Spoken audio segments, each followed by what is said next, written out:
তোমার দাদা একটা বোকা মানুষ, অনেক রাগী, সে আমার দিকে ফিরেও তাকায়নি। আজ বিয়ের 1 মাস হয়ে গেল, সে আমাকে একটা নজর তাকিয়েও দেখেনি। আমি আর পারব না এ বাড়িতে থাকতে, আমি এখনই চলে যাব। আমার সহ্য হচ্ছে না। তারপর দেওর আমাকে বলল, ভাবি তুমি কোনো চিন্তা করো না, আমি তোমার সকল ইচ্ছা রাখব।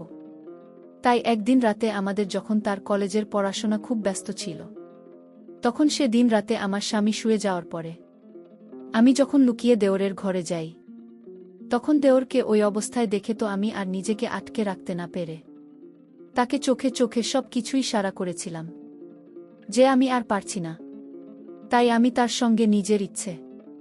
তারপর আমার দেওর ও খুব খুশি হয়ে আমাকে অনেক জোরে। তারপর সেদিন সারারাত ধরে আমি ওদের নিজেদের মতো। মূল ভিডিওটি শুরু করার পূর্বে তোমাদের কাছে একটি রিকোয়েস্ট, তোমরা যারা এখনও আমার চ্যানেলটি সাবস্ক্রাইব করেননি তারা আমার চ্যানেলটি সাবস্ক্রাইব করে পাশে থাকবেন। তাহলে এবার আসল ঘটনাটি শুরু করি।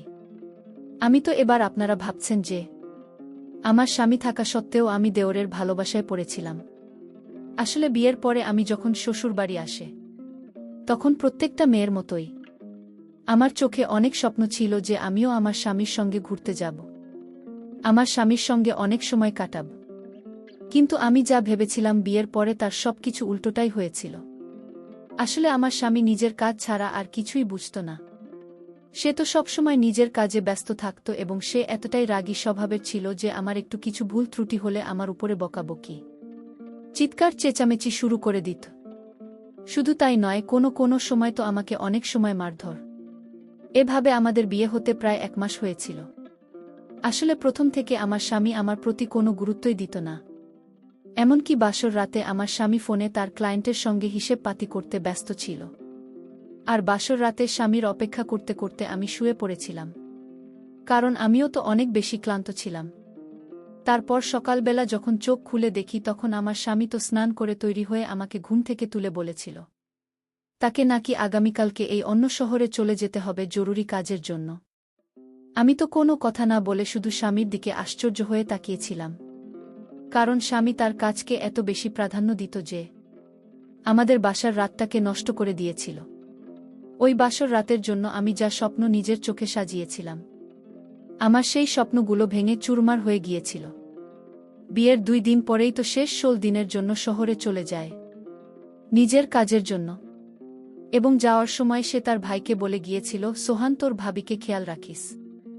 বিয়ের 2 দিন পরে যখন একটা মেয়ের স্বামী তাকে একা রেখে বাইরে চলে যায়, তার কষ্টটা যে কতটা সেটা একমাত্র আমিই জানি। তারপর বিয়ের 2 দিন পরে আমার স্বামী যখন শহরে চলে যায়, তারপরে তো আমি নিজেকে খুব একা মনে করতাম। আমার স্বামী, এরা 2 ভাই। আমার দেওর বয়সে আমার চাইতে 5 বছরের ছোট, শ্বশুর শাশুড়ি তো অনেক আগে মারা গেছে। স্বামী যখন 15 দিনের জন্য শহরে চলে যায়, তারপরে স্বামীর সঙ্গে কাটানো এই 2 দিন মনে করে একা একাই সময় কাটাতাম। আর বোনের সঙ্গে কাটানোই 2 দিনের মধ্যে তো স্মরণ করার মতো সে রকম কোনো কিছু স্মৃতি ছিল না। তাও স্বামীর চেহারাও কথাবার্তাগুলো মনে করতাম, কারণ আমাদের দেশেও তো সারাদিন বাড়িতে থাকত না। সে তো সকালে খাওয়া দাওয়া করে কলেজের জন্য বেরিয়ে পড়ত। আমার স্বামী দেখতে খুব একটা ভালো না হলেও আমার দেওর কিন্তু ভীষণ সুন্দর, বেশি ভুল ছিল। তারপর সেদিন স্বামীর বিদেশ চলে যাওয়ার পরে আমি যখন বাড়ির সমস্ত কাজকর্ম করা পরে সন্ধেবেলা অনেক বেশি ক্লান্ত হয়ে আমার ঘরের বিছানায় শুয়ে একটু আরাম করছিলাম, ওই সময় বুঝতে পারি যে আমাদের বাসায় এসেছে। তারপর সে আমার ঘরের দরজায় নক করে আমার ঘরের ভিতরে ঢুকতেই আমাকে সন্ধেবেলায় শুয়ে থাকতে দেখে জিজ্ঞেস করেছিল, ভাবি তোমার কি শরীর খারাপ? আমি তখন বিছানায় উঠে বসে বললাম, না গো, শরীর খারাপ নয়, বাড়ির কাজকর্ম করার পরে আমার শরীরটা অনেক বেশি ক্লান্ত লাগছে, তাই একটু শুয়ে আরাম করছিলাম। কিন্তু আমি জানতাম ওই সময় আমার মন খারাপ ছিল, কিন্তু আমার মনের পরিস্থিতি আমি তো আমার দেওরকে বলতে পারছিলাম না যে আমার মনের মধ্যে কি চলছিল, কিন্তু তাও জানি না কিভাবে সে আমার মুখ দেখে বলেছিল, কিন্তু ভাবি তোমাকে দেখে তো মনে হচ্ছে দাদা চলে যাওয়ার জন্য তুমি অনেক কষ্টে আছো এবং তোমার মন খারাপ আছে। দেখো ভাবি, তুমি কিন্তু আমার থেকে কোনো কিছুই লুকোতে পারবে না, আমি কিন্তু মুখ দেখে এসব কিছুই বুঝতে পারি। আর দাদার জন্য যে তোমার মন খারাপ সেটা তো আমি স্পষ্টভাবে বুঝতে পারছি। তুমি একদম মন খারাপ করো না, দাদার অনুপস্থিতিতে তোমার দায়িত্ব এখন আমার ঘাড়ে। তাই যতদিন দাদা বাড়িতে নেই ততদিন তোমাকে খুশি রাখার দায়িত্ব আমার। তারপর আমার দেওয়ার আমার কিছু বলার আগেই বিছানা থেকে নিচে নামিয়ে বলল, ভাবি চলো আমার সঙ্গে, আমি তোমার মতো এক্ষুনি ঠিক করে দেব। এই বলে আমার দেওর আমাকে আমার ঘর থেকে বারান্দা ঘরে নিয়ে গেল। তারপর বলল, ভাবি তাড়াতাড়ি চলো, আমি তোমাকে আমাদের এখানকার স্পেশাল ফুচকা খাব, যেটা খাওয়ার পরে তোমার মুড একদম ঠিক হয়ে যাবে। দেওয়ালের কথা শুনে তো আমার মন মেজাজ এমনিতেই চাঙ্গা হয়ে উঠেছে, কারণ আমার স্বামী এবং আমার দেওয়ালের মধ্যে সম্পূর্ণ কিন্তু আলাদা রকম হাবভাব ছিল এবং তারা দুই ভাই সম্পূর্ণ আলাদা স্বভাবের ছিল। আমাদের তো আমার সঙ্গে ভীষণ কথা বলতো, সে খুব খোলামেলা স্বভাবের ছিল। তারপর দেওয়ার কথা শুনে আমি আর না বলতে পারিনি। সেদিন আমি প্রথম দেওরের সঙ্গে বাইরে বেরিয়েছিলাম এবং তার সঙ্গে ঘুরে আমার মন খুব তরতাজা হয়ে উঠেছিল। এইভাবে ধীরে ধীরে 4-5 দিনের মধ্যেই আমার দেওরের সঙ্গে খুব ভালো একটা বন্ধুত্বের সম্পর্ক তৈরি হয়েছিল। এমনকি আগের মতো আমার আর বোনের জন্য মন খারাপ হতো না। আমি তো দেওলের সঙ্গে খুব ফ্রি হয়ে উঠেছিলাম। এদিকে প্রত্যেক দিন রাতে আমার স্বামী 1 থেকে 2 মিনিটের জন্য আমাকে ফোন করে একটা লৌকিকতা পূরণ করত, যে তার তো কোনো মানে ছিল না। অত দূরে যাওয়ার পরেও 1 ঘন্টার মধ্যে আমাকে ফোন করে মাত্র 23 মিনিট সময় দিত এবং ধীরে ধীরে, যেটা আমার খুব বিরক্ত বোধ লাগত। কারণ সে তো প্রত্যেক দিন ফোন করে ওই একটাই কথা জিজ্ঞেস করত, তুমি কেমন আছো, আমার ভাই কেমন আছে, বাড়িতে ঠিকঠাকভাবে তালা মেরে রাখবে। এই 2 থেকে 4টি কথা বলার জন্য প্রত্যেক দিন রাতে আমার স্বামী ফোন করত। এদিকে স্বামীর অনুপস্থিতিতে আমি ওদের সারা রাত জেগে আড্ডা দিতাম। কখনো বা রাত জেগে দুজনে ভূতের সিনেমা দেখতাম, কখনো বা ছাদের উপরে গিয়ে দুজনে ঠান্ডা বাতাসের নিতাম। এভাবে প্রায় 1 সপ্তাহ কেটে যাওয়ার পরে সেদিন জানি না কিভাবে বাথরুমের ভিতরে স্নান করতে গিয়ে আমি পা পিছলে পড়ে গেছিলাম এবং আমি যখন চিৎকার করে উঠেছিলাম তখন আমার চিৎকারের আওয়াজ পেয়ে আমাদের তাড়াতাড়ি আমার বাথরুমের সামনে এসে দাঁড়িয়ে আমাকে জিজ্ঞেস করল, ভাবি কি হয়েছে, তুমি ঠিক আছে তো? আমি তখন পায়ে ব্যথার চোটে কাঁচতে কাঁচতে বললাম, আমার ছোট দেওয়ারকে, না গো আমি ঠিক নেই, আমি পা মচকে পড়ে গেছি এবং আমি আর উঠতে পারছি না। তারপর আমার দেবর, ভাবি তুমি কোনো রকমভাবে বাথরুমের দরজাটা খোলো। দেওয়ালের কথা শুনে আমি খুব কষ্টে বাথরুমের দরজাটা হাত বাড়িয়ে খুলেছিলাম। ওই সময় আমি একটা লাল রঙের পরে স্নান এবং আমি যেহেতু স্নান করতে করতে পা পিছলে পড়ে গেছিলাম, তাই আমার পুরো শরীরটা ভিজে ছিল। ওই সময় আমার দেওয়া আমার দিকে কিন্তু এক দৃষ্টিতে তাকিয়েছিল, আর ওদিকে পায়ে ব্যথা নিয়ে আমি কান্নাকাটি করছিলাম। তারপর আমার যখন উঠে দাঁড়ানোর ক্ষমতাটুকুও ছিল না, তখন আমার দেওর বাধ্য হয়ে আমাকে ধরে আমার ঘরের বিছানায় বসে আমাকে গামছা ও আমার পরনের পোশাক আমার পাশে রেখে দিয়ে বলেছি, ভাবি আমি ঘরের বাইরে যাচ্ছি, তুমি পরিবর্তন করে নাও, নইলে তোমাকে ঠান্ডা লেগে যাবে। সেদিন আমার কাছে এক অন্যরকম অনুভূতি সৃষ্টি হয়েছিল, একটা অন্যরকম আবেগ ও আনন্দ জেগে উঠেছিল। সেদিন আমার দেওয়া এরকম আচরণ দেখে আমার ভীষণ ভালো লেগেছিল এবং আমি দেওরকে নিয়ে মনে মনে অনেক রকম স্বপ্ন দেখতে শুরু করেছিলাম, কারণ আমি তো মনে মনে তাকে ভালোবাসতে শুরু করেছিলাম। তারপর ধীরে ধীরে যত দিন যায় আমার কিন্তু ততই দেখে ভালো লাগতে শুরু হয়। আমি তার পছন্দের খাবার দাবারও তার সব কিছুরই খেয়াল রাখতাম। এমনকি সেদিন যখন আমার পা মচকে গিয়েছিল তখন আমার পায়ে কিন্তু ভীষণ ব্যথা ছিল। তাই দেওর বল, ভাবি আমি কিন্তু একজন ছোটখাটো ডাক্তার, ভাবি তুমি একদম চিন্তা করো না, তোমার সব ব্যথা বেদনা আমি দূর করে দেব। এই বলে সে আমার পায়ে ম্যাসাজ করে দিচ্ছিল। আমার পায়ে যখন মালিশ করতে শুরু করল তখন কিন্তু আমার ভীষণ আরাম লাগছিল এবং আমার পায়ের ব্যথা কমে গেল।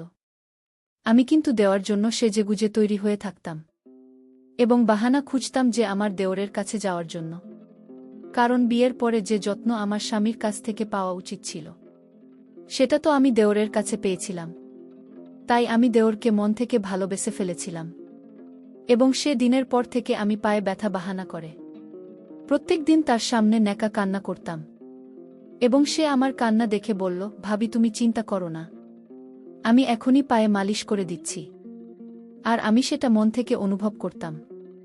ওদিকে পরের দিন কেটে যাওয়ার পরে যখন আমার স্বামী বাড়ি ফিরে আসে তখন তার আসল চেহারা আমার সামনে ফুটে ওঠে, কারণ একটা মানুষকে কিন্তু 2 দিনের মধ্যে কখনোই চিনতে পারা যায় না, যতক্ষণ না সেই মানুষটার সঙ্গে সারাদিন কাটানো হয়। একটা মানুষের সঙ্গে আমি যত সময় কাটাবে ততই আমি তাকে চিনতে পারব। এদিকে আমার স্বামীর বাড়ি ফিরে আসার আমি কিন্তু খুশি ছিলাম না। কারণ আমি দেওরের সঙ্গে খুব ভালো সময় কাটাচ্ছিলাম। দেওর আমার মনের ইচ্ছে পূরণ না করলেও সে আমার খুব যত্ন করত এবং খুব খেয়াল রাখত। কিন্তু আমি এটা জানতাম না যে দেওরের মনে আমার প্রতি কী ছিল। আদৌ কি সে আমাকে মনে মনে ভালোবাসত, নাকি সে আমাকে নিজের দাদার বউ মনে করে শুধু আমার যত্ন করত। আমি তো কিছুই বুঝতে পারছিলাম না যে দেওয়ালের মনের মধ্যে আমার প্রতি কী ছিল, সে কেন এত আমার যত্ন করত খেয়াল রাখতে। এদিকে আমার স্বামী বাড়ি ফিরে আবার সেই আগের মতোই নিজের ব্যবসার কাজে ব্যস্ত হয়ে পড়েছিল। এমন নয় যে সে আমাকে রাতের বেলা একটু, আমিও একটা মানুষ ছিলাম, আমার একটা ইচ্ছে বলে কিছু ছিল। আমি স্বামীর কাছে যেতেই সে আমার উপর চিৎকার করে বলত, তোমার কি আর কোনো কাজকর্ম নেই? তুমি দেখতে পাচ্ছ না আমি অফিসের খুব একটা জরুরি কাজে ব্যস্ত আছি? যাও গিয়ে চুপচাপ শুয়ে পড়ো। আমার স্বামী তো আমার দিকে কোনো গুরুত্বই দিত না। তারপর সেদিন আমি যখন স্বামীর কথায় অনেক বেশি কষ্ট পেয়ে মন খারাপ করে রাগ করে রুম থেকে বেরিয়ে ছাদের উপরে গিয়ে চুপচাপ বসেছিলাম আর স্বামীর কথাগুলো মনে করে কাঁদছিলাম, ঠিক ওই সময় আমার দেওর ও ছাদের উপরে আমার কাছে এসে হাজির হয়েছিল এবং আমার চোখের জল দেখে আমার ধরে আমার চোখের দিকে তাকিয়ে আমার চোখের জল মুছে জিজ্ঞেস করল, বৌদি তুমি এত রাতে ছাদে কি করছো, আর তুমি কাঁদছ কেন? এতদিন পরে দাদা বাড়ি ফিরে এসেছে, তাই তোমাকে তো আজ রাতে দাদার সঙ্গে সময় কাটানো উচিত ছিল। আমি তখন ওই সময়ে নিজের আবেগ ধরে রাখতে না পেরে দেওরকে বলেছিলাম, তোমার দাদা এখন পর্যন্ত আমার চেহারার দিকে তাকিয়েই দেখেনি। আমি একটা মানুষ, আমার ইচ্ছে বলে কিছু আছে। তোমার দাদার সব সময় নিজের কাজ ও টাকা পয়সা নিয়ে ব্যস্ত থাকে, কিন্তু কখনো আমার দিকে নজর দিয়ে দেখেনি বা কখনো আমার মনের কথা বোঝার চেষ্টা করেনি। এবার তুমি বল আমি কি করব? কিন্তু তখনও আমার দেওরকে এটা বলার সাহস করতে পারেনি যে আমি তাকে মনে মনে ভালোবেসে ফেলেছি। আমার সব কথা শোনার পর এদের খুব ভালোবাসে। আমার চোখের জল মুছে আমাকে বলেছিল, ভাবি তুমি চিন্তা করো না, ধীরে ধীরে সব কিছু ঠিক হয়ে যাবে। পরের দিন সকালবেলা আমি যখন সকালে নাস্তা তৈরি করছিলাম, তখন আমার বরদার একসঙ্গে খেতে বসেছিল। তারপর আমার হাতে রান্না করা সবজি পছন্দ না হওয়ায় আমার স্বামী আমাকে অনেক কথা শুনিয়েছিল ও অপমান করেছিল, আমাকে অনেক উল্টোপাল্টা আজেবাজে কথা বলেছিল। এবং সেদিন আমার এটা বুঝতে আর বাকি ছিল না যে আমার স্বামী খুব রাগী স্বভাবের মানুষ ছিল। ওই সময় কিন্তু আমি চুপচাপ মাথা নিচু করে দাঁড়িয়েছিলাম এবং আমার চোখে জল তো স্তরে পড়ে যাচ্ছিল। আমার চোখের জল দেখে আমার কচি দেওয়ার তার দাদাকে বলেছিল, সামান্য একটা তরকারির জন্য তুমি ভাবিকে এত কথা শুনিয়ে দিলে।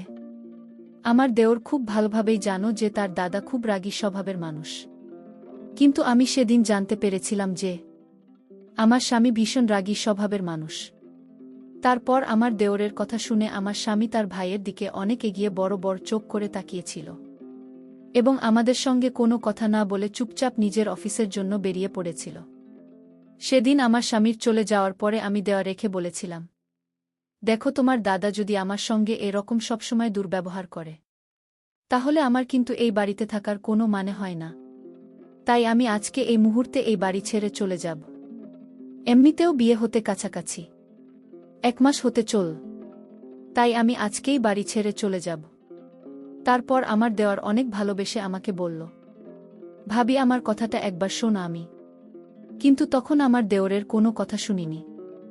আমি তখন দেওরকে অনেক এগিয়ে বলেছিলাম, যখন স্বামীর ভালোবাসা আবদার কিছুই পাব না, তাহলে আমি কিসের জন্য এই বাড়িতে থাকব? আমি যখন রাগ করে জামাকাপড় সুটকেস গোছাতে শুরু করেছিলাম, তখন হঠাৎ করে আমার দেওর বলেছিল, তুমি একদম চিন্তা করো না, আমি এবার সব কিছু ঠিক করে দেব।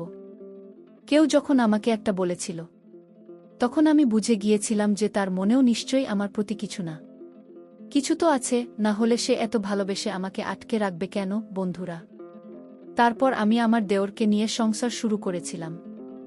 বন্ধুরা, আজকের গল্পটা এখানেই শেষ করলাম। ভালো লাগলে চ্যানেলটি সাবস্ক্রাইব করে পাশে থাকবেন। ধন্যবাদ।